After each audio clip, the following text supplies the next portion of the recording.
क्या वजह है कि जो बीजेपी गवर्नमेंट है, पूरा उत्तर प्रदेश के जितने भी मंत्री हैं वो सारे जो है यहाँ पर वोट मांगने के लिए जनता के बीच काफ़ी मतलब प्यार दिखाने का प्रयास कर रहे हैं और अपना भरोसा जिताने का प्रयास कर रहे हैं। जब कैंडिडेट ही 16 महीने नहीं दिखलाई दिया तो मंत्री लोग तो आए हैं अंदर से, सब हमारी मदद कर रहे हैं। अभी शिवपाल सर से बात हुई है हमारी, कह रहे हैं कि हमारे प्रत्याशी जो है 50,000 वोट से जीतने के मतलब कगार पर खड़े हुए हैं, तो आप इस पर क्या कह रहे हैं? ये तो विरोधी भी कह रहा है, जो लड़ रहा है वो भी कह रहा है, हम क्या कहें। लेकिन विरोधी तो बार बार ये कह रहा है कि हमारा ही मतलब परचम जो है ऊंचा रहेगा। शकल अभी देखा आपने उसकी? शकल तो अभी तक हमने उनकी नहीं देखी। तब जब शकल नहीं देखी तो जीत कहाँ से रहा है। अगर आप जो है घोसी विधानसभा से उपचुनाव जीत करके जाते हैं तो घोसी के जो माइनॉरिटी के लोग हैं, जो बिजली से काफ़ी परेशान हैं और जो है उनका साड़ी का कारोबार ठप होता जा रहा है, तो आप उन पर क्या करेंगे? यहाँ की जनता बाहरी भगाना चाहती है, घोसी को बचाना चाहती है। ठीक है, घोसी को बचाना चाहती है। समस्या जो है उसका निदान नहीं करूँगा तो और क्या करूँगा, और क्या काम है हमारी जिम्मे। ये तो सही है, सभी लोग मतलब जो चुनाव के लिए आते हैं मैदान में वो यही कहते हैं कि हम जीत करके जाएंगे तो बुनकर के लिए उनके बिजली का मामला हल करेंगे, साड़ी का कारोबार को जो है आगे लेकर के जाएंगे। लेकिन जब चुनाव खत्म हो जाता है तो ना जो विधायक होते हैं, जो सांसद होते हैं, उनका पता नहीं चलता आखिर वजह क्या है। मैं हारूंगा तभी, जीतूंगा तभी। 40 वर्ष की निविया की प्रवक्ता रहता हूँ। और ये हमारे जो घोसी विधानसभा के उपचुनाव के जो कैंडिडेट हैं सुधाकर सिंह जी, वो कह रहे हैं कि हम घोसी विधानसभा के लिए, जनता के लिए काफ़ी कुछ करेंगे अगर जीत करके जाते हैं तो। अगर लगातार उनसे तो आपको देखने में जो यहाँ पे दो बहुचर्चित से चेहरा सामने है, एक तरफ सुधाकर सिंह और एक तरफ जो है दारा सिंह चौहान। एक तरीके से कह लिया जाए तो ये चुनाव जो है योगी बनाम अखिलेश हो गया है। तो कौन से मतलब पार्टी जीत रही है, समाजवादी जीत रही है या बीजेपी? यहाँ पे समाजवादी का लमसम इस एरिया में 99% हो नहीं मिला, इसकी वजह से दारा को लोग पसंद किए, वोट दिए। उस वक्त भी पार्टी बदल करके आए थे लेकिन लोग पसंद नहीं कर रहे थे, मजबूरी में वोट दिए थे। क्या वजह रहती है कि लगातार वो पार्टी अपनी बदलते रहते हैं? अब वो उनका जाति हिसाब से फ़ायदे की बात है, इस पार्टी में जाएंगे ये फ़ायदा है। जिसकी पोजीशन रहती है कि सरकार अब बनेगी उसी पार्टी में वो पहले ही से अपने फायदे के लिए। लेकिन वो तो कह रहे हैं कि अगर हम घोसी विधानसभा से जीत करके जाएंगे तो मंत्री बन करके आएंगे तो घोसी के लिए काफ़ी विकास करेंगे। कुछ नहीं विकास करेंगे। मधुबन विधानसभा में मंत्री थे, वो मंत्री थे, कुछ नहीं, एक ईंटा भी नहीं रखवा पाए वो। उनकी औकात नहीं है कि यहाँ से जीत लेंगे वो। यानी सुधाकर सिंह जो है मतलब जीत जाएंगे। अगर सुधाकर सिंह जीत जाते हैं तो वहाँ यहाँ पर बुनकर के लिए, माइनॉरिटी के लिए क्या करेंगे? बहुत कुछ करेंगे, अपनी बात बुनकर की बात सदन में रखेंगे, बहुत कुछ, अपना घर के नेता है, बहुत कुछ करेंगे वो। इतनी गुंडाई तो नहीं होगी। आते हैं कोतवाल साहब मस्जिद में घुस जाते हैं, मदरसे में घुस जाते हैं, इसे करते हैं उसे करते हैं, इतनी गुंडाई तो नहीं होगी। आखिर क्यों ऐसा माहौल बना हुआ है कि यहाँ पे काफ़ी लोग मतलब गुंडाई कर रहे हैं? बीजेपी नफरत फैलाओ, राज करो, ये अंग्रेजों के राह पे चल रही है। इसका अंग्रेज का प्रोपेगेंडा है, ये वही अपना रही है। फूट डालो, राज करो, हिंदू मुस्लिम करो, राज करो। समाजवादी पार्टी कभी ये नहीं कहती, वो हिंदू या वो मुसलमान, कभी इसकी राजनीति नहीं करती है वो। तो इस बार जो है घोसी विधानसभा से सुधाकर सिंह जो है जीतेंगे बिल्कुल। कम लगभग कितने वोटों से? कम से कम 60,000 से कम से नहीं जीतेंगे। ये हम जनता जनार्दन है जो कह रही है लगातार कि 60,000 वोटों से जीतेगी। सबसे पहले हमारे चैनल पर आपका बहुत बहुत स्वागत। मैं आपका स्वागत करता हूँ, मुझे आपने ये मौका दिया। यहाँ चुनाव का माहौल, यहाँ सपा बसपा की लड़ाई नहीं बल्कि यहाँ व्यक्तित्व की लड़ाई हो गई है, साथ ही साथ रिएक्शन का मामला है। और सुधाकर सिंह इससे पहले भी विधायक रह चुके हैं और बीच में नहीं थे। मैं जब सुधाकर सिंह विधायक थे तो छोटे किसान, बड़े किसान, बुनकर भाई, मजदूर सबके लिए आवाज़ उठाते थे, लड़ते रहे। बीच में अभी हाल में जो चुनाव हुआ, अखिलेश जी टिकट नहीं दिए, इस दल बदलू को दे दिए। और दल बदलू ने 14 महीने के बाद फिर दल बदल दिया। जनता पर यह भार लिया कि हिमालय का पहाड़ गिरा दिया। नतीजा जनता त्राह कर रही है। दोबारा चुनाव फिर 14 महीने पर लड़ रही है। सहानुभूति के साथ घर का लाल, सबका लाल, घर का बेटा सुधाकर सिंह, सब हिंदू मुसलमान मिलके, हर जात के लोग उसको वोट कर रहे हैं। वो चुनाव जीत रहे हैं, इसमें कोई दो राय नहीं है। अब विरोधी का पता नहीं चलेगा कहाँ गए कहाँ नहीं गए। जी, आपकी काफ़ी उम्र है, आप काफ़ी तजर्बा रखते हैं, आखिर क्या वजह रहती है कि दारा सिंह चौहान इस पार्टी से उस पार्टी में जाते हैं? जो 2022 का जो मतलब लेकर के आए टिकट, उसमें मतलब जीते फिर चले गए बीजेपी। इन लोगों का मामला ये है कि एक तो जातिगत स्थिति है, दूसरे दल बदल इसलिए करते हैं इनको हमेशा आराम चाहिए, सत्ता में चाहिए ताकि सत्ता चिपके रहें। ये 35 साल से ये लोग चौहान नाम पर घोसी के रिकॉर्ड को ख़राब किया और उसी नाते फिर वो गए। आज उन्हीं की जात के लोग उनको अंगूठा दिखा रहे हैं और वोट नहीं कर रहे हैं। अच्छा, एक तरफ देखा जाए तो बीजेपी गवर्नमेंट भी अपनी पूरी ताकत लगा रही है। कल मतलब माननीय हमारे श्री मुख्यमंत्री आदित्यनाथ योगी जी आए थे, तो क्या जनता से अपील किए? वो जनता से अपील की है कि भाई हमने बहुत विकास किया है और विकास करना है, उत्तर प्रदेश के हिंदुस्तान के पटल पे एक करना है, इसलिए आप लोग हमारे उम्मीदवार को वोट दीजिए। और सुबह का भूला शाम को अगर दल बदलू आ जाए तो उसे दल बदलू नहीं कहेंगे, अपना कहेंगे, मगर सुधाकर जी का कोई मुकाबला नहीं। तो मतलब योगी जी जो आए थे वो मतलब कहे कि जिताएंगे मतलब आप जिताइए उनको, शाम का भूला मतलब दिन का भूला शाम का भटका माना नहीं जाता। लेकिन क्या वो विकास पर जो बात किए, जो महंगाई बढ़ रही है डे बाय डे, सिलेंडर पर, क्या शिक्षा पर, स्वास्थ्य पर बात किए वो? ये शिक्षा, सिलेंडर, महंगाई, टमाटर, सब्जी, इन सब बातों को भूल गए। वैसे भी कहे कि हम बहुत विकास कर रहे हैं, उत्तर प्रदेश के हिंदुस्तान के पटल पर बहुत चमत्कार करके दिखाएंगे, हमारा विकास बहुत आगे है।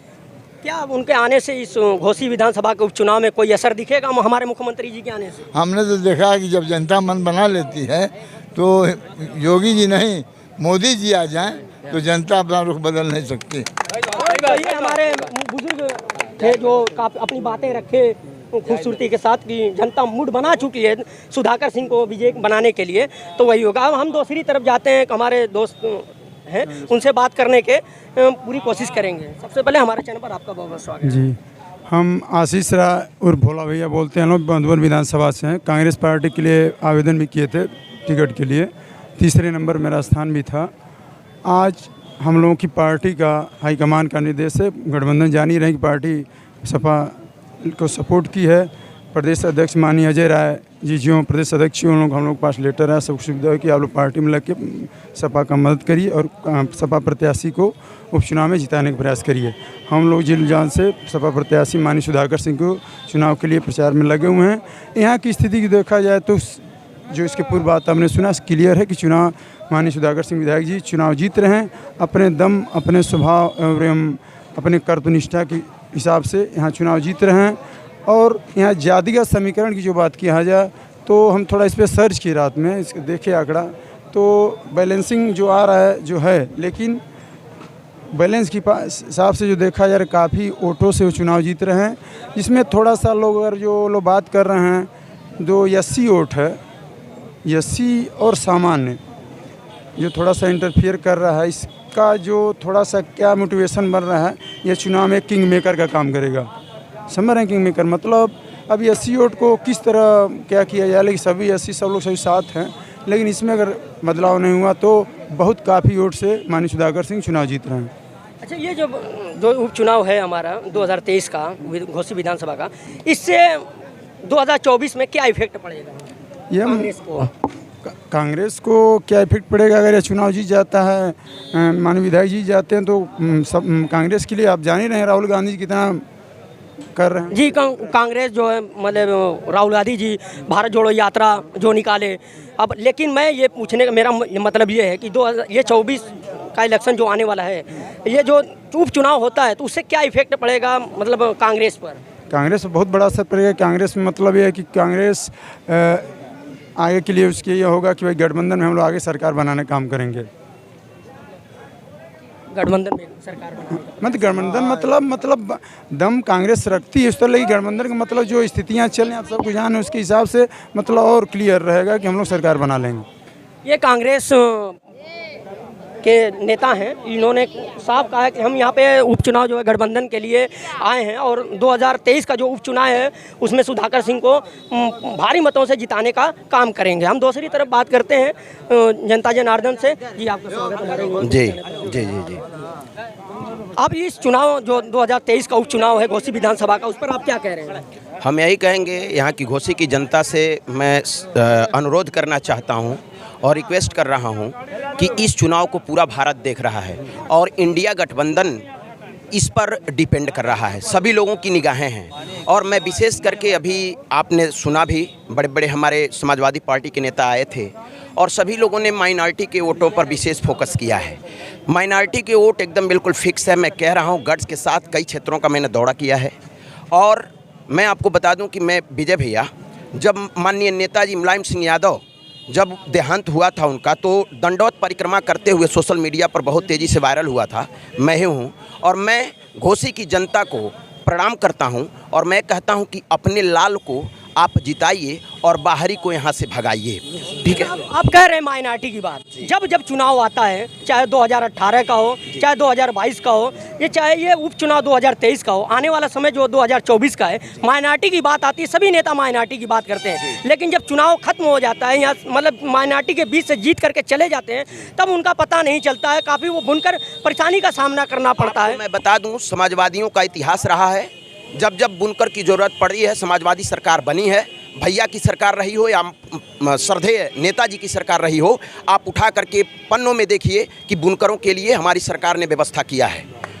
ठीक है, और दूसरी रही बात, दूसरी चीज़ कि बुनकरों के साथ, माइनॉरिटी के साथ समाजवादी पार्टी का एक एक कार्यकर्ता बिल्कुल अलर्ट है और उनके हर स्थिति से निपटने के लिए समाजवादी पार्टी का पूरा कार्यकर्ता, उत्तर प्रदेश के कार्यकर्ता यहाँ पर जुटा हुआ है।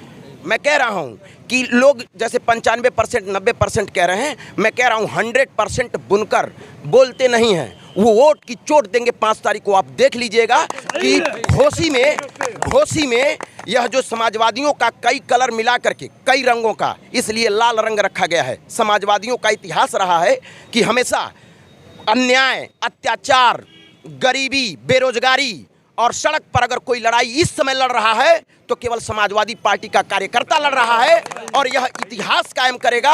और घोसी की जनता 5 तारीख को इतिहास कायम करके और 24 को मोदी जी को पुनः गुजरात भेजने का काम करेगी। यानी ये 5 तारीख का जो वोट है, मतलब 2023 का उपचुनाव, ये पूरा तय कर देगा कि 2024 में मोदी जी का सफाया होगा। मोदी जी का बिल्कुल सफाया देख लीजिए, यहाँ पर पूरी जनता लगी हुई है। और 24 की बात छोड़ दीजिए, 5 तारीख को ही मोदी जी को झनक लग जाएगा, आप ये करंट लगेगा और 8 तारीख को पूरा उनको ज्यादा लगेगा और फिर 24 में वो पुनः अमित शाह समेत पुनः गुजरात में जाएंगे। और 2 लोगों का 5 तारीख को बोरिया बिस्तर बांधने जा रही है घोसी की जनता। 5 तारीख को उनको हम नाम नहीं लेना चाहते हैं, एक बिना, जैसे लोटा जो होता है ना, बिना पेदी का लोटा, 2 लोग हैं और दोनों लोगों को बुरिया बिस्तर बांधने का काम, क्योंकि उनका नाम लेना समाजवादी एक जो है कार्यकर्ता है, उन जो है बिल्कुल नाम, ये हमारे समाजवादी। मैं यह घोसी की जनता के साथ साथ मैं एक और अपील करना चाहता हूँ कि संविधान खतरे में है। संविधान, लोगों का कहना है कि संविधान बदलने वाला है। यहाँ देखिए, यहाँ गीता चलता है, यहाँ रामायण चलता है, यहाँ पर हर धर्म के और हर संप्रदाय के लोग रहते हैं। हम भाईचारा बनाना चाहते हैं। हम हिंदू, मुस्लिम, सिख, ईसाई आपस में मिल करके, गले से गले मिला करके, हम दीपावली, हम दशहरा, हम ईद, सब कुछ एक साथ मिल करके मनाना चाहते हैं। और उत्तर प्रदेश की धरती से मैं यह ऐलान करता हूं कि जो लोग बात कर रहे हैं, अभी कुछ लोग बात कर रहे थे, मैं सुना हूं कि यहाँ पर जो दलित वर्ग का वोट है, मैं कई जगह का दौरा किया हूं और दलित वर्ग का वोट लगभग 100% मैं कह सकता हूं, पूरी गारंटी के साथ आप जाके पता करिए कि दलित वर्ग का वोट समाजवादी पार्टी को जा रहा है। दलित वर्ग का वोट, लेकिन पूछिए, लेकिन वो बराबर कह रहे हैं कि हम लोग मतलब सबका साथ सबका विकास लेकर के चल रहे हैं, संविधान खतरे में नहीं है। ये सिर्फ जो है जनता को जो है वर्गलाया जा रहा है। सबका साथ सबका विकास नहीं है, सबका साथ अपना विकास, सबका साथ अपना विकास और सबका सर्वनाश। यह है आपका 17 वर्षों की सरकार जो मोदी जी के नेतृत्व में, जो योगी जी के नेतृत्व में चल रही है। आप बेरोजगारों से, हमारे युवाओं से पूछिए, जो बेरोजगार हमारी बहनें घरों में बैठी हैं, जो डिग्री लेकर के बैठी हैं, जो हमारे युवा सड़कों पर घूम रहे हैं, उनसे जाके पूछिए कि इन योगी जी की सरकार में पुलिस की भर्ती कब आई है, जो दौड़ते हैं। और हमारे भैया ने कहा कि देखो तुम इंटरमीडिएट बढ़िया नंबर से पास करो, और आज भी मैं गर्व के साथ कह सकता हूं कि भैया ने कहा कि तुम इंटरमीडिएट पास हो जाओ, तुम्हें दौड़ा के मैं नौकरी दे दूंगा, और 4 वर्ष के लिए अग्निवीर नहीं 60 वर्षों के लिए तुम्हें दूंगा। और एक और मैं बात बता दूं, जो अध्यापक हैं, जो लोग सरकारी कर्मचारी हैं, उनको पेंशन देने का भी काम मेरे भैया ने कहा है। जब 24 की मेरी सरकार आएगी, इंडिया गठबंधन की सरकार दिल्ली में बैठेगी, 24 घंटे के अंदर ऐलान होगा कि सभी सरकारी कर्मचारी। अच्छा, आपने ये कहा भी कि आर्मी की जो भर्ती है दौड़ा करके हो जाएगी, वो बीच में परीक्षा, मतलब दौड़ के बाद परीक्षा भी होती है, क्या वो परीक्षा खत्म? आपसे मैं ये पूछना चाहता हूँ, अगर चोर भागता है तो उसमें डिग्री की क्या जरूरत है? दौड़ाने के लिए जरूरत है? मैं ये पूछना चाहता हूँ आपसे, उसमें डिग्री देखी जाएगी कि चोर को पकड़ने के लिए दौड़ देखा जाएगा, फिजिकल देखा जाएगा? मैं आपसे जानना चाहता हूँ। डिग्री की बात यहाँ पे होती है कि जब मतलब स्टूडेंट जब स्टूडेंट पढ़ाई करता है तो उसको काफ़ी मतलब ज्ञान होता है, उससे उसका दिमाग खुलता है। तो जब टेस्ट होता है, एंट्रेंस होता है, इम्तिहान होता है, एग्जाम होता है, तो उससे उनका माइंड जो है खुलता है। मेरे जितने भी युवा वर्ग हैं, ये आप संकोच में न रहिएगा, योगी जी भी संकोच में नहीं रहेंगे। हमारा युवा वर्ग इतनी डिग्री रखा है, जो आप कह रहे हैं कि सोचने की क्षमता, वो सोचने की क्षमता 5 तारीख को घोषित के ही ये युवा बता देंगे। 5 तारीख को घोषित के जनता जो है निर्णय कर देगी, और इंडियन गठबंधन के पक्ष में मतदान करके 24 को ये कुर्सी उनकी 8 तारीख को हिल जाएगी दिल्ली में। 8 तारीख को बक्सा यहाँ खुलेगा, दिल्ली की कुर्सी हिलेगी, ये मैं कह दे रहा हूँ। ये हमारे समाजवादी के नेता हैं जो काफ़ी जोश में बात कर रहे हैं। अब पूरा एकदम उनको गुस्सा है उत्तर प्रदेश सरकार पर और केंद्र सरकार पर कि हमारे साथ अन्याय हो रहा है, तो अपने वोटों से मतलब ताकत दिखाने का काम करेंगे, और जनता से ये लगातार अपील कर रहे हैं।